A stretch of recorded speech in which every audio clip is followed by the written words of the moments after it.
Terima kasih Mas Dimas dan teman-teman dari Circles Education yang memberikan kesempatan kepada saya untuk sharing akademik lah ya. Kita secara santai aja ya bahwa jadi sebetulnya saya sudah mempersiapkan PowerPoint, tapi daripada bosan lebih baik kita tanya jawab dan diskusi nanti lebih banyak kayak gitu mungkin ya. Jadi seperti yang disampaikan Mas, punya ilmu humaniora, sarjana humaniora FIB UI, kemudian S2 Unhan, S3 Unhan, dan summer course, sempat pengalaman summer course di University Academic. Mungkin latar belakang pengalaman ini ya membuat saya ingin menuliskan sebuah disertasi warisan pertahanan gitu ya, defense heritage. Karena selama kita kan hanya mengenalnya cultural heritage ya, atau warisan budaya yang lebih kita kenal ya. Jadi Bapak Ibu yang kami hormati, tanpa mengurangi rasa hormat, kami ingin sharing gitu ya, sharing akademik dan nanti bisa tanya jawab dan diskusi. Jadi Bapak Ibu, kalau kita kembali ke dalam konteks suatu kata Nusantara gitu ya, bagaimana kita mengenal kata Nusantara ini tidak bisa terlepas dari kerajaan-kerajaan yang ada sebelum agama itu ada. Jadi kalau kita melihat konteks sejarah nasional Indonesia secara umum, kita harus melepaskan dulu agama itu tadi, dan kita mendalami bahwa ada suatu narasi bagaimana kehidupan bermasyarakat, suatu mentalitas bangsa, memang sudah ada hal-hal yang sudah dipercaya atau diyakini menjadi suatu kebiasaan umum, akhirnya menjadi peraturan atau menjadi suatu aturan tertulis maupun tidak tertulis, dan akhirnya menjadi suatu sistem gitu ya. Itu kita kembali dulu ke situ, ke kata Nusantara tadi. Nah, Bapak Ibu, kata Nusantara ini juga ketika kita melihat kenapa kok disebut sebagai sebuah Nusantara gitu ya, bukan kata lain gitu yang kita pilih. Memang kalau kita kembali ke literatur ya, kalau metode penelitian sejarah kan kita harus melihat literatur dan juga objek apa yang mungkin mewakili.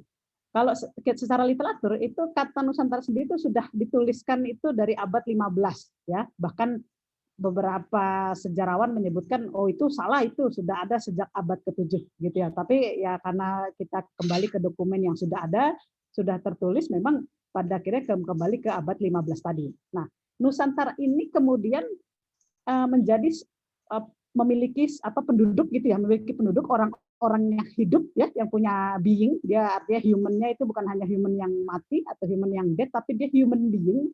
Ketika kita mengatakan itu suatu struktur atau sistem sosial kemudian menjadi being, akhirnya di situ membentuk sebagai sebuah sejarah awal ya, ketika kita akhirnya mengenal apa sih gitu. Kalau kita mungkin merenung apa sih Indonesia itu gitu. Dari mana sih Indonesia berasal? Dari mana Indonesia lahir? Siapa saja orang Indonesia yang bisa atau berhak disebut orang Indonesia gitu ya. Jadi itu dulu. Nah, kemudian seiring dengan berjalannya waktu, di sini kita melihat bahwa perjalanan suatu masyarakat Nusantara tadi ya, being ya, human being di Nusantara ini penuh pergolakan, artinya memang tidak mulus. Kalau kita kembali ke sejarah-sejarah besar di dunia juga, ketika kita sejarah awalnya itu pasti selalu ada pergolakan, kemudian ada pertentangan, ada revolusi kayak gitu ya. Dan setiap negara memiliki masa-masa perubahannya atau masa-masa perjuangannya sendiri-sendiri. Kalau di konteks Indonesia, saya boleh katakan bahwa secara rasional kita melihat adanya perjuangan, karena kan kita berjuang ya, kita melawan sesuatu yang kita tidak suka kan gitu ya. Misalkan kita berjuang melawan tirani, kita berjuang membela keadilan. Artinya ada sesuatu yang memang kita bela, ada yang sesuatu yang memang kita tidak mau lakukan, atau ada suatu sistem yang memang menurut kita salah gitu ya. Jadi tanpa dengan segala hormat, tidak maksud untuk memperpendek sejarah yang ada ya dalam suatu fragmennya, tapi saya di sini ingin mengatakan bahwa di sini perjuangan itu dimulai di 1511. Ketika pada waktu itu kolonialisme kemudian muncul, dan kalau kita mau tilik lebih jauh kenapa kolonialisme tadi muncul, nanti saya bisa jelaskan. Ketika kolonialisme ini kemudian masuk ya ke Asia, terutama Asia Tenggara dan lebih spesifik lagi di negeri kita ini, Indonesia, di situ ada perlawanan. Tentu perlawanan pertama di Selat Malaka. Di situ ada buktinya, ada semacam bukti perlawanan ya, ada dituliskan dalam sejarah juga. Ada naskah-naskah yang mengatakan bahwa orang-orang di sekitar Selat Malaka itu berjuang, dan memang itu perjuangan pertama 1511. Jadi kalau boleh kita katakan Nusantara ini berjuang pertama kali mempertahankan dirinya minimal ya, atau keluarganya atau tanahnya yang diduduki oleh orang lain, oleh orang asing itu di 1511.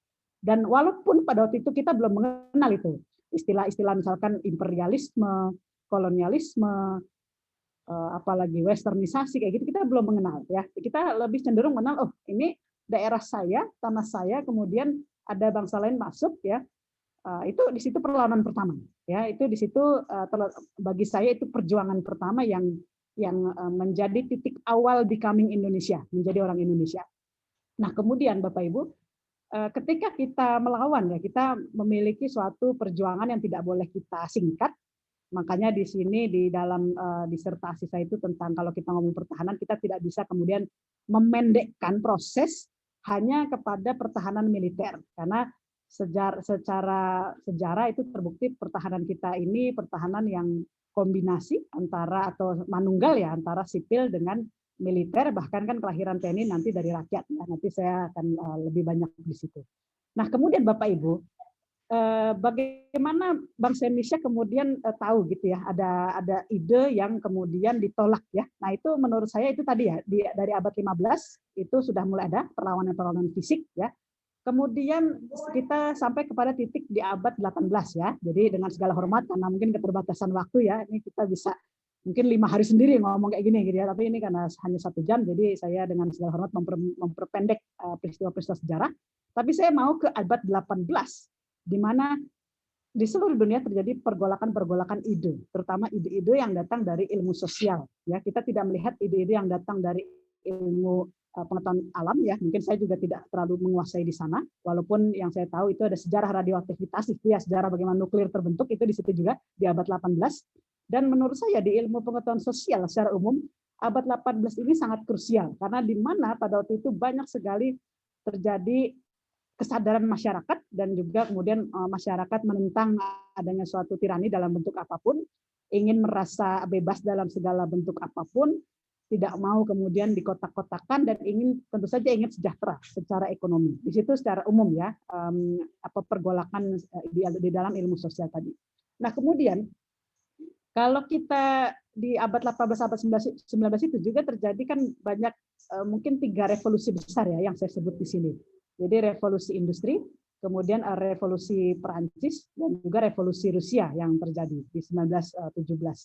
Nah, di sini titik poin di mana kita banyak sekali ide isme-isme itu kemudian akhirnya dibukukan, akhirnya menjadi terkenal. Kemudian isme-isme ini kemudian banyak pengikutnya, banyak fansnya gitu kali ya. Kalau dulu sudah ada Instagram ya, sudah ada TikTok, mungkin dulu isme-isme ini ada sendiri, dia punya website sendiri, punya Instagram sendiri gitu ya. Karena waktu itu belum digital, jadi mereka lebih banyak pergerakan sosial. Jadi lebih banyak bagaimana isme-isme ini kemudian diejawantahkan dalam berbagai macam pemikiran, berbagai macam pergerakan sosial dan tentu saja revolusi. Dan yang paling tertinggi menurut saya ada 2 macam revolusi yang menurut saya paling puncak ya. Yang pertama ketika bangsawan itu di abad 17 di tahun 1600-an, ketika bangsawan Inggris pertama kali dipenggal di depan rakyat ya, tapi kemudian di revolusi Prancis 1789 itu kan pertama kali raja dipenggal di depan umum.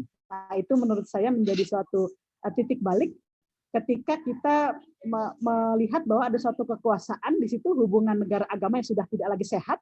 Kemudian bagaimana rakyat Perancis pada waktu itu melihat bahwa ada suatu hal yang perlu ditentang, ada suatu hal yang salah gitu ya. Bahkan kan kasus belinya revolusi Perancis kan kas negara itu 0, tapi kok ratunya pada waktu itu kan berfoya-foya gitu ya. Jadi kurang lebih rakyat Perancis menilainya seperti itu dan kemudian terjadilah pertama kali raja ya. Jadi Bapak Ibu bukan lagi orang biasa, bukan lagi bangsawan, tapi seorang raja dipenggal di depan umum. Itu terjadi di revolusi Perancis. Dan kemudian efeknya apa? Efeknya banyak sekali, terutama dalam hal mengembangkan apa itu demokrasi ya. Demokrasi kemudian kan berkembang juga ide ini, dan salah satu yang kita bisa kutip dari Alexis de Tocqueville ketika membawa ide ini kan dibawa ya semacam diejawantahkan gitu ya dalam tanda kutip, kemudian kan akhirnya rakyat Amerika juga sadar gitu akan hak-hak sipilnya. Nah, dihormati Di sini perjalanan pertahanan kita, kalau kita melihat konteks pertahanan Indonesia, tidak boleh lepas dari hal-hal di atas kita dan hal-hal yang lebih umum, lebih khusus, dan juga mungkin lebih spesifik dan juga lebih general. Keempat hal-hal itu tidak boleh saling dipisahkan. Misalkan kita mau membahas pertahanan Indonesia hanya hard power, tidak bisa. Karena dalam konteks sejarah itu jelas objek-objek warisan pertahanan menunjukkan sejarah-sejarah tadi yang saya kemukakan, ya, banyak sejarah-sejarah dari mulai ide-ide, kemudian isme-isme dan perlawanan-perlawanan, pergerakan, kesadaran berpikir, dan juga kemunculan seni-seni yang sangat progresif gitu ya. Itu yang akhirnya kemudian membawa kepada banyak hal, akhirnya kita bertahan gitu, bertahan menjadi apa yang kita mau kan, itu makanya tadi saya katakan proses becoming Indonesia, ya. Jadi kita tidak boleh melepaskan sejarah global di sini. Kita tetap perlu belajar sejarah global untuk memahami pertahanan kita. Dan kemudian Bapak Ibu yang kami hormati, kita masuk tadi ya sudah abad 17, 18, kemudian di abad 19, di situ juga kalau kita ngomongin dunia Islam ya, di situ juga banyak sekali pemikiran modernis Islam yang mulai menyebar ya, dan mulai banyak memberikan pembaharuan-pembaharuan, terutama yang kalau saya sering kutip yaitu Syekh Muhammad Abduh dari Mesir, yaitu, dan juga Rashid Rida, kemudian Al-Afghani, ya itu banyak sekali yang membawa, sebetulnya bukan membawa ya, tapi terpengaruh gitu ya, mungkin lebih tepatnya kata terpengaruh dari ide-ide yang tadi, yang sebelumnya sudah muncul, ide sekularisme, ide laicite Perancis, ide revolusi, ide kesetaraan sosial, ide keadilan, dan lain-lain itu yang walaupun pada waktu itu belum dinamakan secara khusus ya, secara epistemologi belum bernama A gitu, belum seperti itu, hanya sudah ada suatu kesadaran umum dan akhirnya mengubah para pemikir-pemikir agama ini ya, terutama agama Islam, untuk akhirnya memperbaharui banyak hal ya, terutama dalam hal fatwa, dalam hal bagaimana suatu hukum Islam memperlakukan suatu hal yang spesifik, misalkan hak wanita, hak misalkan hak terhadap tanah, hak terhadap warga negara, dan lain sebagainya, itu akan terus berkembang di situ di abad 18. Dan kemudian apa efeknya daripada sejarah global ini bagi pertahanan kita di sejarah ya, di abad-abad itu adalah kita sudah mulai muncul terutama dari kalangan pemuda ya, karena pemuda pada itu yang lebih banyak melakukan banyak hal dan banyak dikutip juga ya dalam literatur kita, akhirnya muncul pergerakan-pergerakan ya. Nah, di sini saya tidak mau mengulang apa saja pergerakan itu, karena saya yakin Bapak Ibu yang saya hormati di sini sudah banyak kurang lebih membaca sejarah, dan juga mungkin ada guru-guru sejarah di sini. Saya lebih banyak ingin mengingatkan bahwa pergerakan-pergerakan itu tidak kemudian sendiri ya. Jadi pengaruh daripada luar itu tetap ada. Bagaimana ada ide-ide pembaharuan, ide-ide yang tadi ya melawan ya. Kita berpegangan pada kata kunci itu ya, kita melawan sesuatu yang kita tidak mau gitu. Sesuatu yang bagi kita itu merugikan, atau sesuatu yang menyakitkan diri kita, atau sesuatu yang kita ya memang untuk apa saya di bawah komando beliau gitu, misalkan kayak gitu. Jadi di sini hal-hal pembaharuan yang menjadi fokus pergerakan-pergerakan pada waktu itu di Indonesia. Dan kemudian ide-ide ini tidak kemudian langsung tertidur dan tidak terjadi apa-apa. Justru di situ banyak peperangan fisik. Di situ ada peperangan dari mulai, kalau kita boleh urutkan, dari kerajaan versus kolonialisme ada, kemudian dari orang Indonesianya sipil melawan kolonialisme ada, bahkan dari mereka yang dilatih baik tentara Kenil ya Belanda maupun tentara Jepang peta akhirnya memberontak juga ada gitu. Jadi segala lapisan di sini, lapisan orang Indonesia itu pada akhirnya berjuang bersama-sama tanpa melihat latar belakangnya apa gitu, atau tanpa melihat apa sukumu, apa agamamu, dari mana asalmu ya. Kalau boleh saya kutip dua kejadian penting di sini ya, di mana pada waktu itu di November 45 itu kurang lebih kan beberapa bulan ya setelah kita memproklamirkan diri merdeka, itu ada suatu resolusi jihad PBNU ya, mengatakan bahwa orang Islam Indonesia wajib hukumnya mempertahankan kemerdekaan ya, dan melawan penjajah. Kalau ketika dalam proses dia berjuang itu mati gitu ya, meninggal, itu langsung masuk surga kayak gitu. Itu dari sisi Islam. Kemudian dari sisi Katolik itu kan ada kehadiran Monsinyur Sugija Pranata yang mengatakan orang Indonesia itu yang Katolik 100% Katolik, 100% Indonesia. Ya, jadi di mana kekatolikan itu tidak boleh kemudian memudarkan atau kemudian tiba-tiba menjadi kompromi gitu ya dengan penjajah gitu ya, karena pada waktu itu banyak sekali fitnahan yang mengatakan oh ini Kristen Katolik agama penjajah gitu ya, banyak sekali fitnah seperti itu. Namun Monsinyur Sudija Pranata menepis itu semua, dia berada di balik Soekarno dan kemudian dengan pejuang-pejuang Katolik tentu saja ikut turut menjadi dalam proses becoming Indonesia tadi gitu ya. Kebetulan saya latar belakang saya Katolik dan saya sangat bangga dengan titik peristiwa itu ya yang akhirnya mendamaikan hubungan negara agama gitu. Nah, Bapak Ibu, ketika kita memahami bahwa dalam proses pertahanan ini kok kita tahu gitu ya, kalau kita boleh kritis kok kita tahu pertahanan kita ini manunggal gitu ya. Nah, Bapak Ibu, disinilah letak disertasi warisan pertahanan. Jadi Bapak Ibu dimanapun Bapak Ibu berada, tadi saya sempat kenalan ya dengan Mas Dimas di Bogor, terus Mbak Mary ya di Malang, di sini juga ada Pak Ivan ya di Malang juga. Coba Bapak Ibu di sekitar Bapak Ibu tuh ada narasi apa? Minimal narasi dulu. Kita tidak harus langsung fokus ke objek apa, tapi minimal narasi dulu. Ada narasi apa di sekitar Bapak Ibu, narasi perjuangan ya.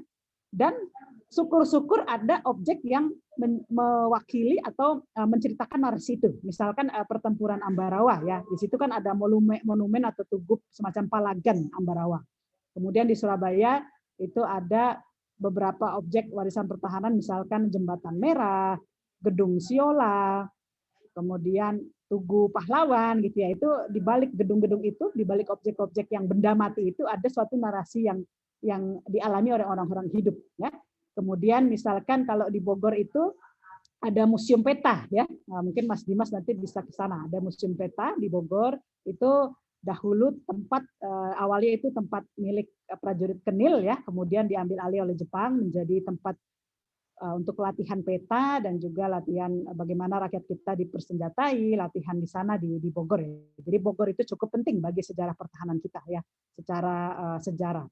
Dan kemudian kalau tadi di Malang ya, di Malang kalau saran saya belum secara khusus penelitian objek defense heritage di Malang, tapi kalau secara asumsi saya itu terkait dengan pertempuran Ambarawa. Ya, bagaimana pada waktu itu pasukan Jenderal Sudirman kan menguasai hampir seluruh Jawa dan kemudian termasuk di pesantren Gontor juga akhirnya menjadi salah satu objek warisan pertahanan bagi saya karena tempat bagaimana pasukan Jenderal Sudirman itu ngumpet terus menyusun strategi dan menjadi logistik pertahanan pada waktu itu melawan kembalinya Belanda ya yang tidak mau mengakui kemerdekaan kita. Jadi menurut saya itu harus kenal di daerah kita ada apa dulu, ada narasi sejarah perjuangan apa, dan kemudian nanti syukur-syukur ada objek yang mewakili. Kalau tidak ada objek yang mewakili itu bisa menjadi peluang ya bagi Bapak Ibu, kalau Bapak Ibu seorang mahasiswa, seorang dosen, itu peluang riset bagi Bapak Ibu untuk menawarkan bahwa perlu ada nih dibangun tugu atau monumen peringatan gitu, karena memang penting bagi melihat perjuangan bangsa kita ya. Jadi itu bisa menjadi suatu peluang tersendiri. Dan kemudian kalau kita bertanya kritis, apa sebetulnya yang menjadikan kata warisan ini ya? Kenapa dipilih warisan pertahanan?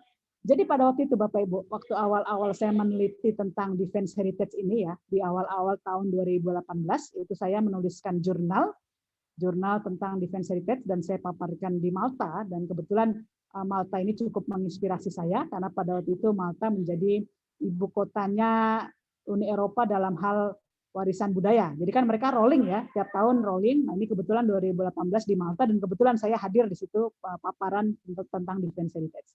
Nah, di Malta ini seolah-olah seperti karena mungkin latar belakang saya akademisi ya, jadi saya sering ke beberapa negara maju dan sudah sering melihat objek-objek warisan pertahanan, warisan budaya maupun museum militer, museum perang gitu ya. Tapi di Malta ini seolah-olah kayak menjadi hal yang membuat saya sangat terinspirasi. Jadi pada waktu itu di Malta kita secara komprehensif dijelaskan tentang perjuangan orang Malta ya, bagaimana orang Malta ini berjuang melawan pasukan Romawi ya, kemudian menjadi pusat pertahanan maritim di bangsa Eropa, kemudian menjadi pusatnya logistik Ksatria Templar. Jadi Malta itu ada 3 momen di mana Malta itu sangat secara sejarah pertahanan Eropa itu tidak bisa dihilangkan gitu ya Malta, karena hal-hal tadi. Dan kemudian bagaimana pada itu orang Mata menghidupkan narasi warisan pertahanan ini dengan luar biasa. Pada akhirnya turis-turis ya termasuk saya di situ terinspirasi dan akhirnya saya membawa ide ini ke Indonesia ya. Tentu dengan keunikan Indonesia karena kita kemudian harus menggali sejarah lagi, harus melihat lagi apakah hal-hal ini kemudian diperlukan, signifikansinya apa untuk masa modern gitu ya. Dan mungkin dua pertanyaan yang sering ditanya ya, dimanapun saya webinar, yaitu dua hal ini akan sering ditanyakan. Yang pertama adalah, kenapa Mbak Jen kemudian menganalisis bangunan yang dibangun kolonial? Bukankah itu mengingatkan kita akan suatu penjajahan? Gitu ya. Terus yang kedua, bagaimana kemudian menerapkan suatu hal teori-teori dari luar yang kita akhirnya bawa ke Indonesia gitu ya, karena Indonesia dengan segala prosesnya mungkin birokrasi, political will ataupun mentalitas bangsa kita yang sangat jauh berbeda gitu ya. Itu jadi dua pertanyaan itu yang hampir di setiap webinar sering kali ditanyakan. Nah, mungkin mungkin nanti nggak apa-apa ya kita akan diskusi di dua hal itu, tapi mungkin saya bisa jawabnya adalah seperti ini. Ketika kita melihat adanya tadi ya, jangan lupakan tadi sejarah secara global ya, termasuk kemunculan kolonialisme, dan kemudian bagaimana perjuangan bangsa kita melawan ya, atau tidak mau gitu ya, tidak mau ada suatu dominasi, tidak mau adanya imperialisme dan kolonialisme, itu kan menciptakan suatu perjuangan kita. Bagaimana kita ide nation building ini betul-betul kita perjuangkan, kita bukan kemudian dikasih gitu ya. Ini Indonesia sudah berjuang lama. Kalau kan dibilang kan kalau beberapa versi kan 350 tahun sudah nih. Ini saya kasih aja nih kalian merdeka gitu. Tidak seperti itu Bapak Ibu, tapi kita justru di situ berjuang dan bagaimana kita bisa lihat bahwa kita tidak fokusnya kepada siapa yang menang atau siapa yang kalah. Kita tidak fokus ke sana, tapi kita fokus tetap kepada adanya perjuangan. Dan disitulah kalau mau dirinci ya, di setiap objek warisan pertahanan ada signifiong ya, ada signifiong itu objek itu yang menandakan sesuatu atau objek itu yang mau menceritakan sesuatu dengan signifinya atau narasi apa yang ada di balik objek tersebut gitu ya. Jadi signifiong. Nah, dari perincian analisis setiap signifie objek warisan pertahanan menunjukkan adanya perjuangan Bapak Ibu, menunjukkan adanya suatu perlawanan, perjuangan yang berdarah-darah dan sangat manunggal. Artinya tidak dari militer sendiri, tapi dari bagaimana sipil ini kemudian terutama yang pernah dikenal atau pernah dipeta atau bahkan kiai dan ulama ya kalau di Surabaya itu sama-sama kemudian manunggal bersatu dan berjuang. Nah, disinilah yang menjadi kekasan ya daripada bedanya antara defense heritage di Indonesia dengan defense heritage di luar negeri. Kalau defense heritage di luar negeri, pertama-tama cenderung membangun hanya benteng sudah. Jadi benteng kayak di Norwegia itu hanya bangun benteng, kemudian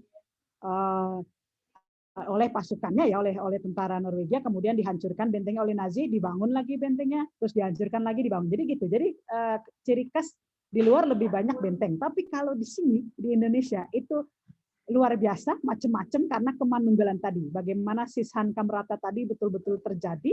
Contohnya yang tadi saya katakan ya, pesantren Gontor. Mungkin kalau bagi Bapak Ibu secara umum, bagi rekan-rekan santri ulama, teman-teman muslim yaitu pesantren gitu ya, suatu Islamic boarding school. Bagi saya itu dua-duanya, dia Islamic boarding school juga, tapi objek warisan pertahanan juga karena terbukti pernah berperan, punya peran ketika era peperangan Ambarawa dan juga pertempuran di Surabaya ya, karena kan pada waktu itu yang ikut di situ kan tidak hanya orang Surabaya. Nah, kemudian itu kekasannya itu. Kalau di Surabaya juga banyak sekali Bapak Ibu objek warisan pertahanan seperti di Palembang ya. Jadi ada rumah, ada kalau di Surabaya ada jembatan merah ya, ada gedung-gedung kayak gitu. Dan apa yang menjadi kekasan, tentu di sini kekasan kalau boleh saya katakan kekasan pertahanan kita gitu ya, itu kemanunggalan tadi. Itu yang membuat kita kemudian tidak boleh ada semacam arogansi ya, baik dari sipil sendiri maupun dari militer sendiri, arogansi atau semacam ego sektoral bahwa pertahanan itu sudah kita pisahkan gitu ya. Kalau di kebijakan pertahanan negara kan kita ya sudah kita pisahkan militer ya dari ancamannya, kemudian dari bagaimana tindakannya kayak gitu. Itu secara konseptual iya, secara konseptual memang seperti itu. Kita harus menghormati juga. Itu kan memang dibuat oleh orang-orang yang memang ahli pertahanan juga dan ahli strategi ya.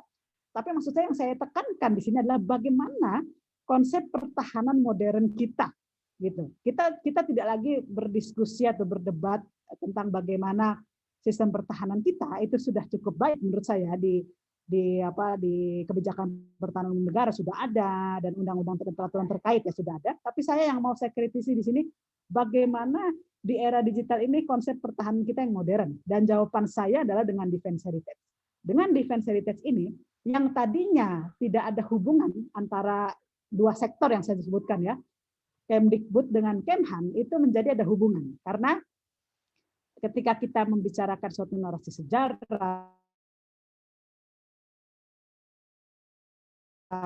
suatu sejarah pertahanan kita harus menghormati dan kita tidak bisa menafikan peran Kemdikbud di situ ya, karena sudah lebih dulu mengkaji selama 76 tahun ini mengkaji warisan budaya kan gitu ya, cultural heritage gitu ya. Dan disinilah peran Kemhan ketika kita sudah yakin bahwa memang ada objek warisan pertahanan, mulailah untuk bisa terlibat juga dalam hal pembuatan narasinya terutama, dan juga kalau dirasa dibutuhkan menjadi suatu materi ajar bela negara ya, jadi warisan pertahanan bisa menjadi materi ajar bela negara, atau yang tadi saya katakan misalkan ada monumen, ada tugu, ada museum yang mungkin belum dibangun padahal di daerah itu jelas ada terjadi suatu narasi perjuangan misalkan, itu Kemhan harus menginisiasi gitu ya. Di tahun 2019 itu kami sudah menyampaikan ya ke waktu itu Menhan bahwa kita punya ide ini ya, saya berdasarkan disertasi saya ini Defense Heritage dengan salah satu program turunan ya, kalau boleh saya katakan program turunan adalah Museum Pertahanan ya, kita belum ada itu Museum Pertahanan ya, Indonesia Defense Museum. Tapi pada waktu itu oleh salah satu staf ahli dikatakan bahwa defense heritage ini bukan hal yang prioritas. Jadi kalau Bapak Ibu bisa melihat ya, bisa cek sendiri di Google, itu ada 9 program prioritas Kemhan, 9-9-nya itu hard power ya. Jadi 9-9 itu terkait modernisasi alutsista, kemudian Komcat-Komduk ya, program Komcat-Komduk, kemudian apalagi ya, kesejahteraan tentara ya, kalau nggak salah situ. Jadi di sini 9-9 kalau boleh saya katakan termasuk yang hard power ya. Kita akhirnya tidak melihat soft power kita. Dan menurut saya kalau kita berani mengatakan bahwa budaya itu adalah kebanggaan kita. Kita bangga memakai batik, kita bangga dengan wayang, kita bangga dengan segala lupanya gitu ya.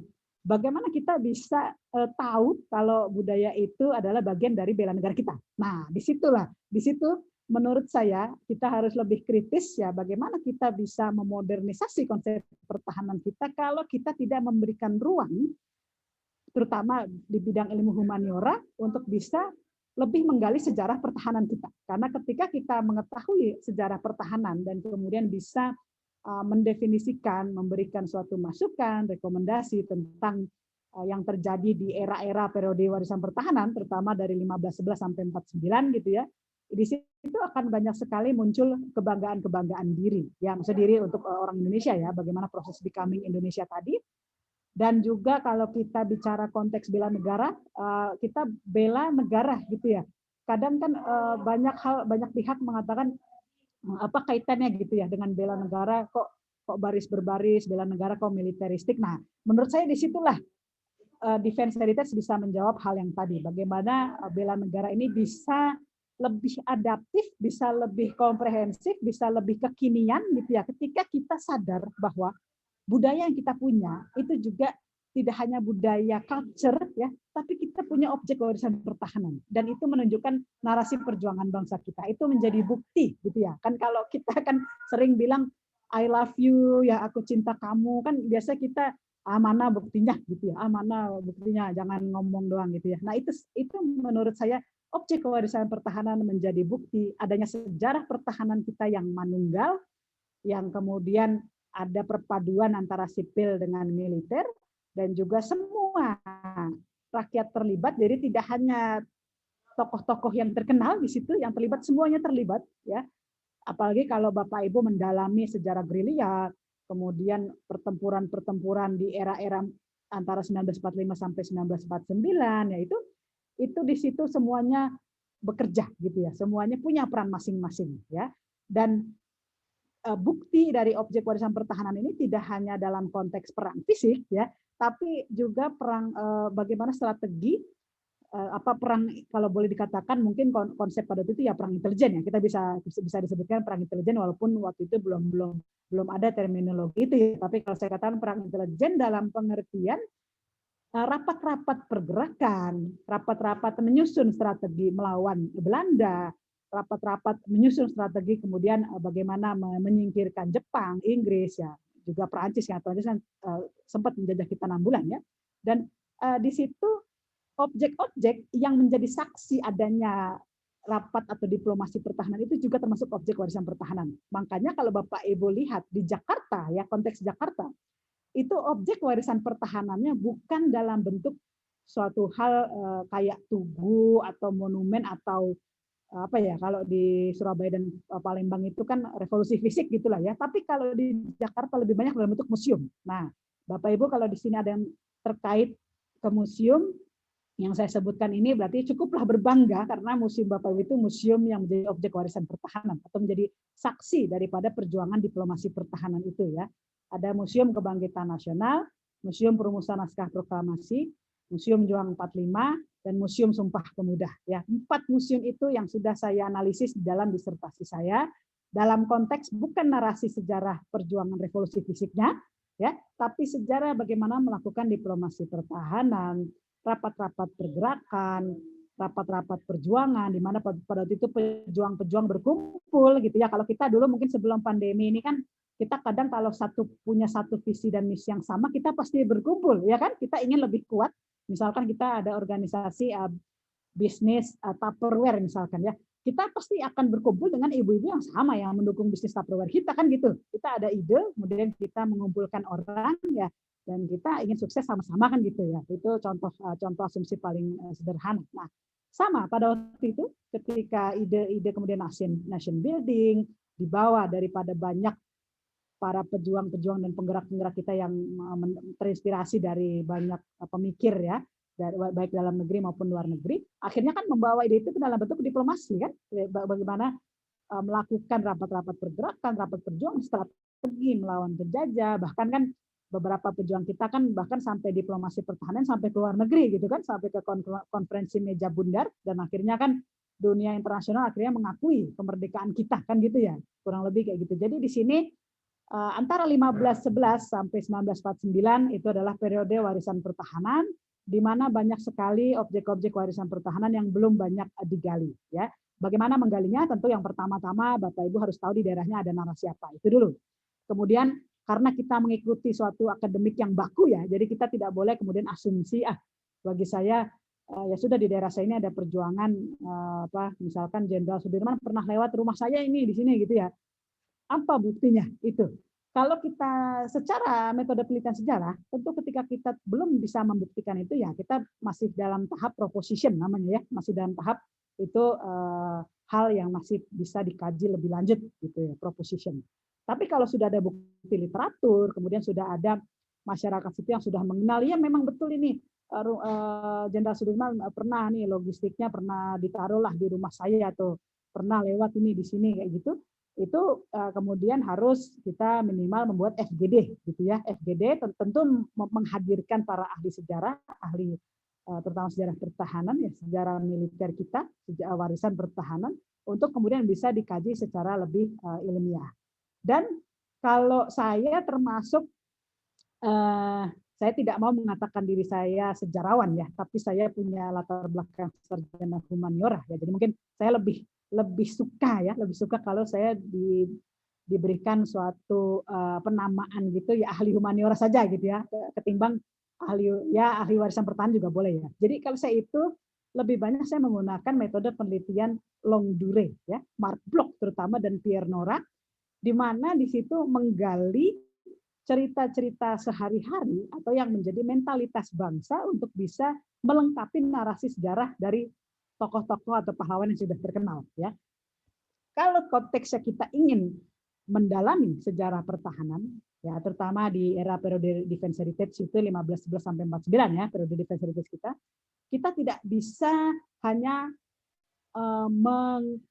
mengkaitkan diri kita atau analisis kita hanya dari perspektif orang-orang yang terkenal. Tidak bisa, karena disitulah justru harus lebih banyak digali apakah betul pada waktu itu terjadi suatu hal tertentu, bagaimana perspektif yang lain mungkin yang belum banyak digali, bagaimana masyarakat sekitar situ mungkin masih ada saksi-saksi sejarah yang masih hidup dan kemudian bisa membawa atau memberikan suatu perspektif baru tentang hal tersebut ya, tentang hal peristiwa heroik tersebut. Dan hal ini tentu menjadi PR kita bersama karena Indonesia bukan negara riset, artinya kita cenderung mau instan saja, ya sudah yang terkenal tokoh ini ya sudah, peristiwa heroik ya sudah dari perspektif tokoh itu saja gitu ya. Kita tidak mau repot-repot menggali penelitian mungkin ke luar negeri atau tidak mau kemudian wawancara secara mendalam dan melakukan triangulasi data sampai pada akhirnya menyimpulkan ya, membuat sintesis baru tentang suatu peristiwa heroik ya. Itu kalau menurut saya termasuk kelemahan kita, termasuk juga akademisinya saya kritik di situ. Dan kemudian yang kedua, kalau kita konteksnya itu melibatkan masyarakat atau publik untuk kemudian turut terlibat secara aktif dalam hal narasi sejarah pertahanan, menurut saya itu belum terjadi. Kalau waktu itu saya pernah observasi di 9/11 Monument ya di New York, itu pada waktu itu saya tanya ya ke penjaganya ya, penjaganya kan rolling ya, jadi setiap kali ada turis datang itu kurang lebih ada 2-3 orang lah yang jaga. Nah, terus saya sempat wawancara ringan gitu ya sambil ngobrol-ngobrol. Saya tanya gitu, ini kan semacam mengingat peristiwa yang sangat traumatis ya di New York di mana pada itu 11 September 2001 pesawat teroris kan berhasil ya meruntuhkan 2 gedung kembar yang menjadi pusat bisnis di New York ya pada waktu itu dan juga di Amerika. Kita mengingat apakah dengan membangun monumen ini, saya tanya, kita mengingat suatu hal yang sedih gitu ya, suatu hal yang mungkin belum bisa sepenuhnya recover ya mental kita gitu kayak gitu, terutama bagi orang Amerika ya dan keluarga-keluarga korban ya ada 2.977 korban ya yang meninggal seketika gitu ya. Dan kemudian di situ dijelaskan oleh pemandu museumnya dan juga ditunjukkan kepada saya itu ada selebaran dari wali kota New York yang ingin membangun museum bagaimana pendapat Bapak Ibu. Gitulah kurang lebihnya. Isi selebaran itu kayak gitu, kemudian diisi oleh warga New York dan para korban ya, karena kan korbannya tidak hanya warga New York ya, tapi dari seluruh dunia. Dan kemudian dikembalikan lagi dikaji gitu. Jadi kurang lebih butuh waktu itu lebih dari 5-7 tahun gitu. Baru betul-betul itu 9/11 betul-betul ya dibangun dengan baik gitu ya, dengan sangat bagus ya. Sangat di bagian depannya cukup baik, cukup terawat, tapi di bagian dalamnya memang dipertahankan seperti apa adanya ketika pesawat itu meruntuhkan gedung. Ya. Di sini yang mau saya katakan adalah dalam hal pertahanan, ketika kita mempelajari aksiologi atau fungsi dari objek-objek warisan pertahanan itu betul-betul menunjukkan adanya kemanunggalan antara sipil dan militer, adanya persatuan dan kesatuan seluruh rakyat pada waktu itu tanpa adanya membedakan atau tidak melihat lagi latar belakang agama dan suku, tentu kita ingin terlibat dalam hal setiap pembangunan objek warisan pertahanan itu. Jadi artinya ketika kita nggak apa-apa belajar dari masa lalu, kalau kita pikir itu suatu hal yang salah atau tidak benar, kita nggak apa-apa, itu sudah terjadi gitu ya masa lalu. Tapi untuk langkah ke depan, setiap kali ada suatu pembangunan yang memiliki narasi sejarah pertahanan, publik itu berhak intervensi. Publik berhak minimal terlibat dalam kajian, minimal pemerintah daerahnya ataupun kementerian terkait ya stakeholders ya presiden itu memberikan semacam angket ya atau minimal kalau di zaman digital ini ya Google Form mungkin ya kayak gitu untuk bisa masyarakat itu terlibat apakah mau dibangun seperti itu gitu ya. Kalau memang mau bersedia dan memang itu narasi sejarah pertahanan kita secara umum penting ya untuk generasi anak-anak muda yang lebih milenial, lebih generasi Z ini ya silahkan dibangun. Tapi kita harus belajar dari sejarah-sejarah yang udah ada kan tiba-tiba langsung dibangun gitu ya. Tiba-tiba langsung kemudian narasi itu narasi yang doktrinal atau mungkin sepihak dari satu versi saja, belum dikaji juga secara metode penelitian Mark Bloch atau Long Dure tadi yang saya katakan ya.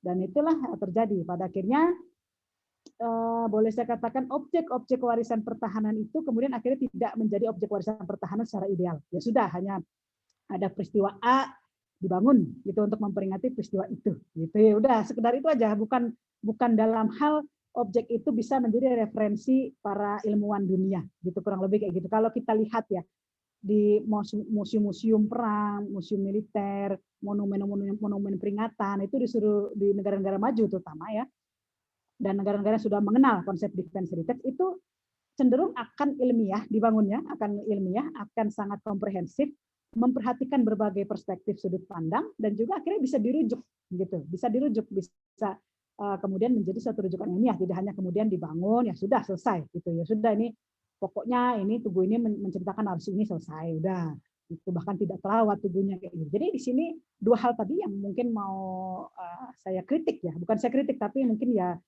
dari beberapa kota ya di Indonesia yang mungkin saya sudah kunjungi untuk penelitian objek warisan pertahanan ya seperti itu ya, padanya ya dua hal tadi. Dan kemudian Bapak Ibu, karena tema kita kan malam ini mengkaji kejayaan Nusantara hingga pertahanan modern kita ya. Jadi di sini pertama-tama kita melihat pertahanan pertama dari aspek sejarah. Tadi saya jelaskan ya, di dalam aspek sejarah itu kita tidak boleh membuang sejarah global karena tetap sejarah global sedikit banyak akan mempengaruhi sejarah kita ya. Dan kemudian bagaimana kalau dalam konteks sekarang ya di era pandemi ini tentu banyak perubahan-perubahan. Jadi perubahan-perubahan yang terutama adalah dalam hal kita sering Zoom ya, artinya kita dalam konteks intelijen ini ya mungkin secara cyber kurang apa ya kalau boleh dikatakan kurang safe ya, kurang aman ketika kita melakukan banyak hal secara digital gitu. Kita sering banget digital jadinya kan gitu ya kalau di era pandemi ini, dan memang itu sangat tidak terhindarkan. Namun saya yakin ya bagaimana pertahanan kita di cyber masih kuat. Artinya kalau kita bisa belajar dari pengalaman waktu itu ada Australia kan sempat menyadap diasumsikan pemerintah Australia yang menyadap gitu ya. Itu ya kita harus kaji juga lebih dalam apakah betul Australia yang menyadap atau pihak lain kayak gitu ya. Jadi di sini menurut saya kita harus di dalam era digital ini tentu pertahanan siber. Kita harus kuatkan di situ pertahanan siber. Bagaimana misalkan banyak sekali anak-anak muda yang sudah melakukan bisnis cryptocurrency kan ya, kripto bisnis, kripto macam-macam itu ya, kripto digital. Nah, itu bagaimana bisa mengamankan itu ya, terutama dalam hal kalau nanti konteksnya good governance itu dalam hal ya pencucian uang secara digital kayak gitu-gitu ya. Karena jangan lupakan kalau kita mengacu ke kebijakan umum pertahanan negara kan ada dua ya, kita ngomongin militer atau nirmiliter. Di sini ancaman nirmiliter tentu lebih banyak ya, karena kita bukan lagi dalam perang fisik seperti itu. Kita dalam perang yang sangat multidimensional, sangat multidisiplin dan membutuhkan sinergi dan kolaborasi dengan berbagai pihak gitu ya, terutama kalau di tingkatan daerah itu ada namanya Forkompinda ya, dari konteks bupati, kemudian perwakilan Kapolda ya, perwakilan Polri, kemudian Kodim ya dari tentaranya dan Kejaksaan Negeri atau Kajarinya. Jadi di sini konteks pertahanan terkecil menurut saya, walaupun memang ada yang menyebutkan ya Siskamling, Hansip dan banyak ya di desa-desa juga banyak,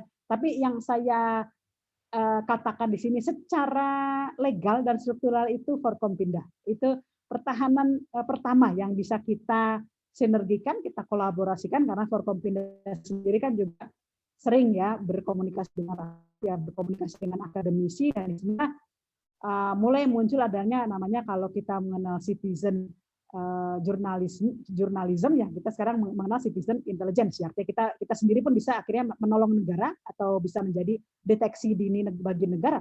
Kita bisa berguna, misalkan kita tahu di sebelah kita nih kok kira-kira mencurigakan gitu ya, ini kok kayaknya keluarga ini mencurigakan nih, tertutup terus mungkin pakaiannya dari kegiatan rutinnya sangat mencurigakan, kita bisa akhirnya ya bisa melapor ke Forkompinda tadi yang saya katakan. Dan di sini peran kita ada gitu di dalam pertahanan. Jadi kita di dunia digital ini peran kita tidak lagi pasif, tapi kita justru aktif dan kita yang tadi saya katakan ya citizenship, mungkin intelligence yang secara kita tidak sadari kita membela negara juga.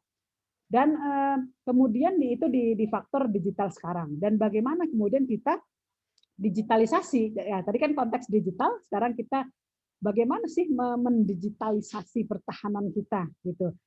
Dan hal ini juga sudah saya sampaikan ya ke beberapa stakeholders baik di TNI, Kemhan maupun di stakeholders lain ya yang terkait, bahwa digitalisasi artinya data kita akurat itu. Selama data kita belum akurat, selama data kita data yang usang, yang tidak terbaharui, yang mungkin tidak dengan kenyataan di lapangan sangat jauh berbeda, itu bagi saya belum digitalisasi. Itu hanya copy paste. Jadi copy paste dari lapangan mungkin ya, kemudian di copy paste ya udah, terus ada websitenya tiba-tiba digital gitu. Padahal sebetulnya digitalisasi ya, secara bahasa Indonesia sasi ini kan artinya proses nih, ada mekanisme, ada suatu pembaharuan ya, digitalisasi. Jadi sasi di sini artinya harus terus update, data yang ditampilkan itu harus sesuai dengan kenyataan di lapangan. Kemudian bagaimana data mana yang bisa ditampilkan publik, data mana yang jangan ditampilkan publik gitu ya, dan kemudian akademisi juga punya peran bagaimana akhirnya terupdate dari segi teori, mungkin atau teori-teori pertahanan, teori-teori ancaman, konsep-konsep apa tadi misalkan pertahanan siber kayak gitu, itu harus terus dilakukan, dan itu suatu menurut saya ya di digital ini ya terus menerus gitu ya, tidak bisa kemudian ya sudah yang penting ada websitenya selesai, ada yang penting ada Twitternya, yang penting ada Instagramnya selesai, digital, tidak bisa. Namanya juga digitalisasi. Jadi sasi di sini proses. Disitulah pertahanan kita menghadapi banyak PR ya, yang tadi PR dalam konteks memahami sejarah pertahanan secara utuh. Jadi kita tidak boleh memahami pertahanan itu setengah-setengah ya, apalagi sejarah pertahanan ya, apalagi sejarah periode warisan pertahanan gitu, tidak boleh kemudian satu perspektif saja, tidak boleh hanya dari satu pihak saja yang menentukan ya, sejarah kita tidak bisa, tapi kita tetap kembali ke metode-metode penelitian sejarah yang akademik. Dan kemudian PR-PR berikutnya yaitu tadi, kita sudah terhidup gitu ya, kita sudah terlanjur hidup di era modern ini, di era digitalisasi ini, bagaimana kita bisa mengembangkan pertahanan kita bukan lagi dalam hal yang fisik ya, tapi kita fisik, mental, intelek, tiga-tiganya kita menyiapkan fisik juga iya, tapi mental dan intelek juga iya. Dan di situ menurut saya yang paling dekat dari sekian banyak program Kemhan ya, banyak sekali program Kemhan dalam hal pertahanan modern ini, tapi yang paling menurut saya paling ujung tombaknya adalah program bela negara ya. Makanya pada waktu itu kami sudah sampaikan ya ke Direktur Program Bela Negara, warisan pertahanan ini harus menjadi salah satu materi ajar program bela negara, karena disitulah kita mampu memahami sejarah pertahanan, terutama proses becoming Indonesia tadi, dan juga sejarah global secara utuh tentu ya, dan bagaimana kita bisa mengenal objek-objek warisan pertahanan di daerah kita, bagaimana kita bisa terlibat, misalkan kita bikin TikTok, bikin video singkat, bikin suatu konten yang menarik tentang suatu narasi perjuangan, minimal di daerah kita ada apa gitu, ada peristiwa apa yang mungkin belum banyak digali oleh akademisi, dan kemudian di situ nanti akademisi bisa masuk, bisa melakukan kajian lebih mendalam ya. Jadi di situ menurut saya PR-PR ya, kalau konteksnya kita ngomongin pertahanan ya tentu tidak hanya Kemhan kan, tadi sudah saya katakan kita ada militer dan militer ya, tentu di sini kalau kita mau ngomong pertahanan secara umum tentu semua pihak, tentu kita semua adalah bagian daripada pertahanan itu sendiri. Kita semua di sini di Zoom ya, yang sudah menisbahkan waktu ini dari jam 7 sampai mungkin jam 9 itu, kita bagian dari pertahanan itu, karena kita kan pengen tahu apa itu pertahanan kan gitu ya, kita pengen tahu apa itu pertahanan, apa itu kemudian pertahanan Indonesia secara khusus. Dan kemudian kita kan konteksnya ini inward looking dan outward looking ya. Kalau inward looking arti kita bagaimana orang Indonesia melihat diri kita sendiri, dan itu sedikit banyak menurut saya ketika kita mengenal jati diri bangsa itu bisa melalui penelitian warisan pertahanan ya. Dan kemudian outward looking, jadi bagaimana orang-orang luar di luar Indonesia melihat Indonesia dalam segala aspeknya, ekonomi, politik, birokrasi, good governance, climate change, feminisme, dan lain-lain ya. Jadi bagaimana orang-orang di luar kita bisa melihat kita. Dan di sini karena kita kan presidensi G20 ya, di sini menurut saya kita harus melakukan national branding ya. Kata kunci national branding ini tentu akan lebih bagusnya dan lebih sangat ideal ketika kita memahami jati diri kita, siapa kita, bagaimana kita terbentuk, dan kita mau apa ya. Jadi kalau pertanyaan-pertanyaan filosofis ini bisa jawab ya, siapa kita ya, siapakah Indonesia itu ya, kita bisa harus deskripsikan gitu, kita harus bisa menjelaskan itu. Kemudian dari manakah asal Indonesia itu kita harus bisa jelaskan. Dan kita mau kemana? Orang Indonesia ini mau kemana abis ini di era modern, kita juga harus bisa paling tidak memprediksi kita mau kemana. Misalkan di konteksnya sekarang kan sangat ramai Rusia dengan versus Ukraina ya. Nah, kita mau kemana? Kita di posisi yang mana? Dengan tentu alasan-alasan atau kita sebut ya raison d'être, ya alasan ilmiah, alasan yang sangat rasional, bisa melangkah dan tidak merugikan, tentu tidak merugikan pertahanan kita.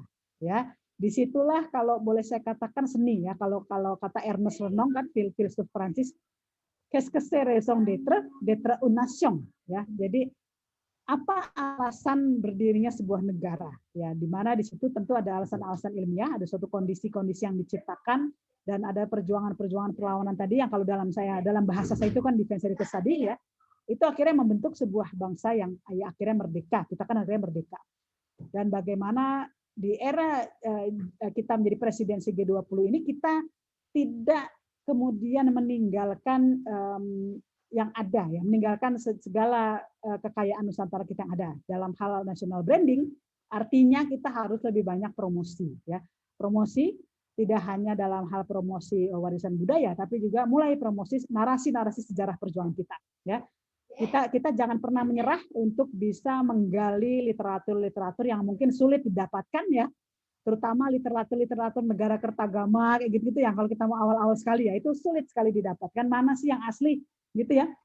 Juga narasi-narasi sejarah perjuangan antara abad 15 sampai 16 itu sulit sekali didapatkan dan banyak ada literaturnya di luar Indonesia justru. Dan di sini kita jangan pernah menyerah, kita tetap harus melakukan national branding karena itulah kita tidak ada pilihan untuk menjaga eksistensi kita ya, menjaga NKRI ini. Kita harus tetap menjaga apapun keadaannya, apapun perubahannya, dan bagaimana di situ kalau saya katakan seni tadi, seni pertahanan ya, kalau boleh the art of defense di sini betul-betul terjadi bagi orang Indonesia karena kita terutama dalam konteks dalam negeri ya, kita kalau ngomong dalam negeri, konteks dalam negeri kita kan bukan negara sekuler, bukan negara agama, bukan negara laicite, bukan juga negara pragmatisme, misalnya gitu ya. Kita selalu menyebut diri kita negara Pancasila, ya Bapak Ibu. Dan disinilah sudah saya jelaskan juga dalam disertasi bagaimana Pancasila ini menjadi suatu jati diri yang melekat di dalam diri kita. Jadi ada 3 hal yang melekat di dalam diri orang Indonesia. Pancasila, bahasa Indonesia, dan proses membatik ya. Dan ketiganya ini kalau boleh saya sebutkan adalah warisan pertahanan tak kasat mata atau intangible defense heritage bagi bangsa Indonesia. Dan itu yang untuk bagian Pancasila sudah saya paparkan waktu itu secara khusus ya di BINUS Festival ya tahun lalu di November 2021. Dan mahasiswa yang ikut tuh bisa dapat 2 SKS ya, jadi lumayan ya ada benefit akademik. Kemudian yang konteks bahasa Indonesia sudah saya paparkan pada waktu itu yang penentuan Barus ya, kota Barus itu mau didirikan semacam monumen ya, monumen bahasa Indonesia, itu sudah saya paparkan juga.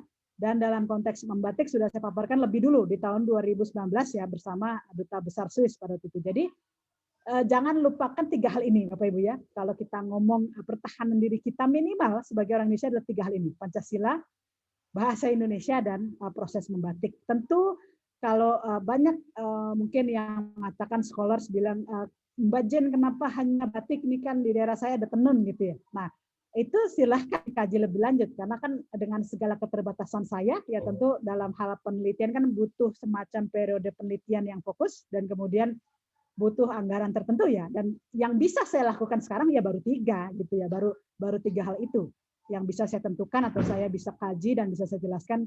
Pancasila, bahasa Indonesia, dan proses membatik itu warisan pertahanan tak kasat mata. Jadi warisan pertahanan itu konteksnya juga luas, tidak hanya yang tangible, tidak hanya yang terlihat mata ya seperti objek-objek warisan pertahanan yang sudah saya sebutkan tadi, tapi juga bagaimana pertahanan ini terkait jati diri, terkait perjuangan bangsa, terkait bagaimana kita memahami diri sendiri menjadi becoming Indonesia tadi. Dan disinilah proses itu tidak boleh kita lupakan. Baik dalam konteks dunia internasional karena kita mungkin presidensi G20, kita pernah menjadi presiden DKPBB ya kita pernah. Kemudian kita sedang menjadi presidennya Dewan Ekonomi Nasional, Ekonomi dan Sosial PBB sekarang. Jadi hal-hal itu tetap melekat ya. Jadi hal-hal itu yang akan tetap melekat. Dan apa bedanya dengan cultural heritage? Tentu saja ada bedanya. Kalau kita ngomong cultural heritage, misalkan kita mau mengkaji Borobudur. Borobudur itu siapapun yang mengkaji ya, siapapun dari kebangsaan manapun, orang manapun ya akan sama, akan mengkaji Borobudur sebagai sebuah candi ya, di mana yang menjadi sebuah mahakarya dan ada di Indonesia gitu ya, kurang lebih kayak gitu. Dari segala arsitektur, segi antropologi, sejarah itu akan dikajinya sama. Tapi defense heritage itu sangat khas dengan negara tersebut. Contohnya Jembatan Merah, kalau menjadi defense heritage bagi bangsa Indonesia, ya negara lain tidak perlu sama, defense heritage-nya sama Jembatan Merah, tidak, karena di sini kata defense itu defense bagi si negara yang bersangkutan. Bagi defense kalau konteks Indonesia tentu defense-nya bagi orang Indonesia. Kalau kita merasa narasi-narasi warisan pertahanan kita itu benar terjadi apanya, sudah dikaji juga secara ilmiah, kemudian objek-objek warisan pertahanan itu tentu objek yang menunjukkan warisan pertahanan bangsa kita, gitu. Makanya sangat khas dan secara ontologi sangat berbeda ya antara cultural heritage itu bersifatnya lebih universal, lebih bisa diterima oleh banyak bangsa. Kalau defense heritage ini sangat unik karena itu khusus pertahanan bagi si bangsa yang bersangkutan. Kayak misalkan kalau kita jalan-jalan ke Toronto ya, di situ ada banyak sekali objek-objek warisan pertahanan yang dibangun untuk mengingat perjuangan orang Kanada itu melawan Inggris ya. Lantas apakah objek-objek warisan pertahanan itu juga objek warisan pertahanan bagi bangsa Indonesia? Tentu tidak ya, tentu tidak karena itu khas menceritakan perjuangan pertahanan orang Kanada, bagaimana mereka menjadi becoming Kanadian kan gitu. Nah, itu salah satu kekhasan yang membedakan dan sangat beda secara ontologi antara cultural heritage dengan defense heritage. Kalau di Indonesia sendiri masih menginduknya masih cultural heritage. Jadi pengalaman kami pada waktu itu menjadi tim revitalisasi Kota Ambon ya, itu kami cenderung narasi warisan pertahanannya ini cenderung melengkapi dari warisan budaya. Padahal kalau kita mau ideal ya tentu saja sangat berbeda ya, karena itu sangat khas perjuangan dan pertahanan kita. Ya mungkin di situ ya saya mau memberikan ini ya sharing ringan. Ini saya sudah mempersiapkan ini sebetulnya PPT ya. Nanti dibaca aja sendiri ya. Mungkin saya bisa share juga di sini ya. Ntar saya share.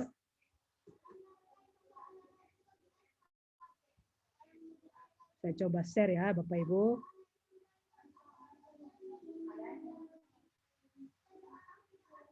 Nah, ini PDF ya 9 MB itu. Soalnya kalau saya pakai PowerPoint gitu terkesan serius ya, nanti kita kayak saya seolah-olah mengkuliahi, padahal tidak. Ini saya ingin sharing ya apa yang saya ketahui. Mungkin Bapak Ibu mengetahui yang saya tidak tahu kan gitu ya. Nah, sembari menunggu itu loading ya, saya mau membuka video 17 detik ya. Ini ada museum yang di mana namanya di Jakarta Pusat ya, Museum Gorawira namanya, Koramada 1 TNI AL. Ini museum pertama yang puji Tuhan ya, dari komandannya itu memperbolehkan kami menjadi salah satu tim pendiri. Jadi sedikit banyak terpengaruh dengan warisan pertahanan, dan di sini dari mulai pemilihan objek, kemudian tata letak, tata pamer, pemilihan historiografinya, dan juga bagaimana legenda ditampilkan, itu semua mengikuti kaidah-kaidah warisan pertahanan. Ya, ini saya putarkan ya, hanya 17 detik.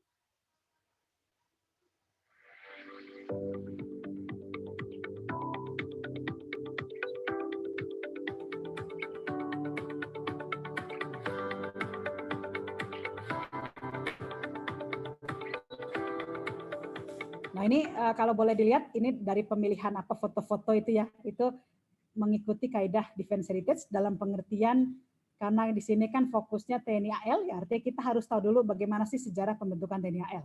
Tentu pertama-tama dari kejayaan maritim Nusantara, kemudian nelayan-nelayan yang memiliki pengetahuan atau dilatih gitu ya oleh penjajah yang masuk, dan kemudian muncul BKR laut ya, kemudian TKR laut, kemudian tentara-tentara peta yang memberontak, kemudian masuk ke TKR laut, tentara-tentara Kenil yang memberontak masuk ke TKR laut, kemudian akhirnya menjadi TNI atau TNI secara umum, kemudian menjadi TNI AL ya. Jadi proses perjuangan itu tidak boleh loncat ya. Kita tidak boleh dalam ilmu humaniora itu kemudian loncat atau mengambil asumsi secara cepat, mengambil suatu proposisi ataupun kesimpulan secara cepat. Oke, tiba-tiba foto-foto TNI AL masa kini gitu. Tidak boleh seperti itu ya. Kalau boleh saya juga sudah sampaikan ini ya kepada Museum Satria Mandala, kemudian Museum TNI AD yang di Jogja, ya, kemudian Museum Keprajuritan TNI gitu, bahwa objek yang masuk ya jangan mentang-mentang militer ditampilkan gitu, kemudian tiba-tiba loncat, tiba-tiba kejayaan maritim, tiba-tiba TNI masa kini gitu, tidak boleh seperti itu. Jadi tetap harus mengikuti kaidah ilmu humaniora, di mana di situ kita melihat signifion tadi yang saya sampaikan, dan kemudian bagaimana melihat proses dari awal historiografinya, terbentuknya seperti apa, mungkin ada bukti-bukti literatur yang perlu dikaji lebih lanjut dan sebagainya. Jadi di sini saya bersyukur dengan Pangko Armada 1 ya, TNI AL ini memperbolehkan kami sedikit banyak menerapkan konsep itu dalam pembangunan museum ini, ya. Bapak Ibu boleh datang, boleh lihat, ini terbuka, dan tentu saja objeknya akan terus bertambah, ya. Mungkin demikian Bapak Ibu semua, terima kasih atas perhatiannya. Saya sudah kirim PPT saya di mana di chat ya, 9 MB, semoga diterima. Saya kembalikan ke Mas Dimas. Terima kasih.